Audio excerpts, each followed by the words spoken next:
ఈరోజు టాపిక్ చదివే చదువుకు చేసే పనులకు భేదం ఉంది. సమస్య: ఈ రోజుల్లో చదివే చదువుకు చేసే పనులకు ఏమైనా సంబంధం ఉందా? నాకైతే చుట్టూ ఉద్యోగాలు చేస్తున్న వాళ్లను చూస్తుంటే ఇది బాగా ప్రస్ఫుటంగా కనిపిస్తుంది. ఏ చదువులు చదివినా రేపు చేసే ఉద్యోగానికి పనికిరావు అనిపిస్తుంది. అందుకే చదవాలి అనిపించడం లేదు.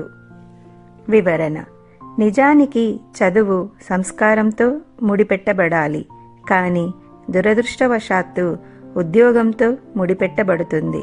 ఎన్నో సమావేశాల్లో ఇలాంటి ప్రశ్నలు వింటున్నప్పుడు మన చదువులు చట్టబండలు కావడానికి కారణం స్పష్టంగా కనిపిస్తూ ఉంటుంది. అసలు చదువు అన్నది జీవిత పరమావధి నిమిత్తమే కాని జీవనోపాధి నిమిత్తం కాదని పెద్దలు ఎందరో అనాది కాలం నుండి చెప్తూనే ఉన్నారు. కానీ తరాలు మారుతున్నాయి, అంతరాలు చెరిగిపోతున్నాయి, కానీ తలరాతలు మారడం లేదు. ఎందుకంటే ఈ కాలం పిల్లలు కూడా చదువుకు ఉద్యోగాన్ని ముడిపెట్టడమే. చదువు అన్నది జ్ఞానార్జనకు, జీవితం కోసమే. పిల్లలు చదువుకునేది ఫలానా ఉద్యోగం చేయడానికి మాత్రమే అని ఎందుకు అనుకుంటున్నారు? అది నిజం కాదు. భారతదేశంలో కేవలం కొన్ని ప్రత్యేక వృత్తులకు తప్ప మిగతా ఏ పనులకు నిర్దేశించిన చదువులు లేవు. డిగ్రీ లేక దానికి సమానమైన ఏ చదువైనా రేపు మనం నిర్దేశించుకునే పనులకు, ఉద్యోగాలకు, వృత్తులకు, వ్యాపారాలకు, వ్యవహారాలకు కేవలం ఒక ఆధారంగా పనిచేస్తుంది తప్ప ఆ చదువే దేనికి ప్రామాణికం కాదు అని గుర్తించండి. ఉదాహరణకు, మనం చిన్నతనంలో పుట్టిన వెంటనే లేచి పరిగెత్తామా? లేదు కదా. పుట్టిన దగ్గర నుండి లేచి పరిగెత్తడానికి మధ్యలో సుమారు 3 సంవత్సరాల కాలం కావలసి ఉంటుంది. అందులో కూడా మొదట కాళ్ళు అల్లాడించాలి, వెళ్ళకిలా పడాలి, డేకాలి, పాకాలి, సాయంతో లేచి నిలబడాలి, స్వంతంగా అడుగులు వెయ్యాలి. అప్పుడే కదా పరిగెత్తగలం. అట్లా అని పుట్టిన దగ్గర నుండి పరిగెత్తేదాకా మధ్యలో మనం చేసిన విన్యాసాలు జీవితంలో పనికిరానివి అనగలమా? పరిగెత్తాలి అంటే ఆ 3 ఏళ్ల సమయంలో చేసిన ప్రతి విన్యాసం ప్రధానమైనదే అని మనం గుర్తించాలి. అలాగే జీవితంలో మనం ఏది సాధించాలి అన్నా కనీస విద్యాభ్యాసం తప్పనిసరిగా ఉండాలి. రేపు నేను చేసే ఉద్యోగానికి ఈ చదువు అవసరం లేదని అనుకోవద్దు. ఏబీసీడీలు రానివాడికి ఇంగ్లీష్ పాఠాలు బోధించగలమా? చెప్పండి. ఇక్కడ పిల్లల ప్రశ్నలను తీసివేయడానికి కూడా లేదు. కారణం కొంతవరకు లోపభూయిష్టమైన విద్యా విధానంలో కూడా ఉన్నది అని చెప్పాలి. పూర్వం గురుకులాలలో పిల్లలను పరిపూర్ణ మానవుడిలాగా తీర్చిదిద్దేవాళ్ళు. కానీ ఈరోజు స్కూల్స్ కేవలం చదవడం, వ్రాయడం నేర్పడానికే పరిమితం అవుతున్నాయి. పిల్లలకు జీవిత నైపుణ్యాలు, కౌశలములు, నైతికత, సామాజికత, దేశభక్తి, దైవభక్తి, జీవిత పరమావధి మొదలగు అంశాలను స్పృశించేవారు లేకపోవడం వలన వారు అసలు విద్యా విధానాన్నే ప్రశ్నించే స్థాయికి చేరుకున్నారు. పిల్లలు అడిగే ప్రశ్నలు కూడా సరి అయినవే. నేను చాలా సందర్భాలలో ఉద్యోగాలు చేస్తున్న యువతను చూస్తున్నాను. నిజమే, వాళ్ళు చదువుకున్న దానికి చేసే ఉద్యోగానికి సంబంధం ఉండదు.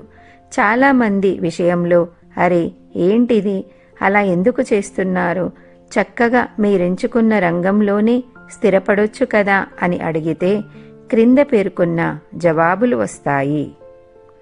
అప్పుడు సీటు దొరక్క నేను ఇంకో రంగంలో డిగ్రీ చేశాను. ఇప్పుడు నాకు నచ్చిన రంగంలో స్థిరపడుతున్నాను. నేను ఎంచుకున్న రంగంలో ఉద్యోగాలు లేవు. అందువల్ల దొరికిన ఉద్యోగం చేస్తున్నాను. నాకు ఇల్లు వదిలి బయట ఊళ్ళకు వెళ్ళే అవకాశాలు లేవు. కాబట్టి ఇంటికి దగ్గరలో ఉన్న ఉద్యోగం చేస్తున్నాను. చిన్నప్పటి నుండి నాకు ఉద్యోగం కంటే వ్యాపారం మీదనే ఇష్టం ఉండే. కానీ ఇంట్లో వాళ్ళ పోరు పడలేక చదివాను. ఇప్పుడిక నాకిష్టమైన వ్యాపారం చేస్తున్నాను.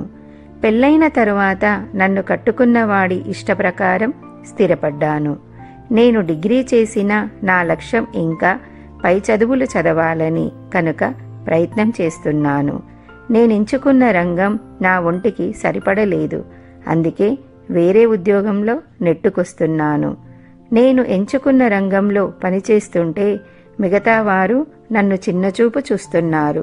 చివరికి పెళ్లి సంబంధాలు కూడా రావటం లేదు. ఇలా ఎన్నో కారణాలు చెప్తున్న వాళ్లను చూస్తే ఆశ్చర్యం కలుగుతుంది.